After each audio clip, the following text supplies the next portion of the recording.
Bonjour. Bonjour. Alexandre. Christophe, enchanté. Enchanté.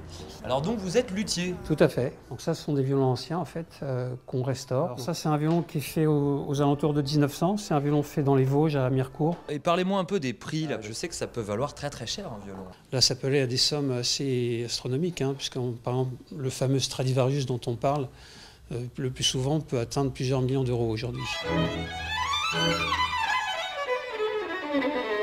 Je vois des archers de l'autre côté. C'est à base de quoi là? Les fameux fils que vous voyez là, c'est du crin de cheval, c'est ce qu'on appelle la mèche. Et les chevaux, vous allez les chercher à Fontainebleau ou ça peut être du crin de cheval Non, très c'est loin? des crins en général de Mongolie, de Chine. Alors ce sont des chevaux mâles, parce que les femelles surinent sur la queue, donc le crin est cassant. Ce sont des crins qui font au moins 80 cm de long et ils sont blancs.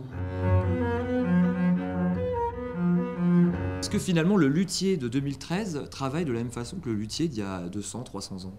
Tout à fait, on utilise les mêmes outils, les mêmes produits, les mêmes matériaux. Les outils qui ressemblent à des outils de menuisier ou d'ébéniste, c'est tout ce qui est les gouges. Et on a un instrument vraiment qui ne sert qu'au luthier, c'est ça s'appelle une pointe aux âmes. Il faut savoir que le violon a une âme, au sens propre comme au sens figuré. Alors l'âme, c'est une petite tige de bois, petite tige de sapin, c'est donc une petite tige comme ça, et qui se met en fait dans le violon. On pique l'âme, voilà, comme ça. On la rentre par l'ouïe du violon ici, voilà, et elle se coince toute seule en fait dans le violon. Voilà. Et après en fait on la règle, on la déplace vers le chevalet ou de l'autre côté. On fait toute la balance du son en fait. Ah, je vois quelqu'un qui travaille au fond là. Tout à fait. On peut aller le voir, non? Avec plaisir. Ça c'est ce qu'on appelle le cordier. D'accord. Jugé flic. Non, c'est nul. Voilà, on va mettre la deuxième corde et ainsi de suite. On va l'accorder en 443 Hz, puisque c'est la... Comment vous arrivez à savoir que c'est 443? Alors là, j'ai une machine, j'ai un diapason. Voilà, diapason, 443 Hz. Alors ceux qui ont l'oreille absolue, ils peuvent s'en passer, mais c'est pas mon cas. Donc...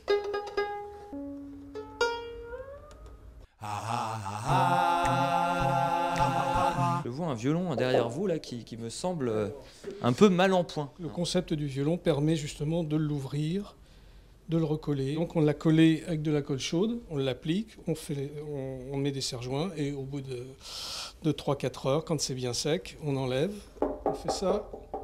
Quand on entend ce son-là, c'est que c'est collé. Si on entend ce son-là, c'est que c'est décollé. Et alors ça, le luthier, il y a 300 ans, il faisait pareil.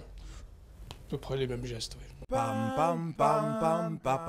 Bon allez, on finit en musique avec François, parce que avant tout, le luthier est un musicien hors pair.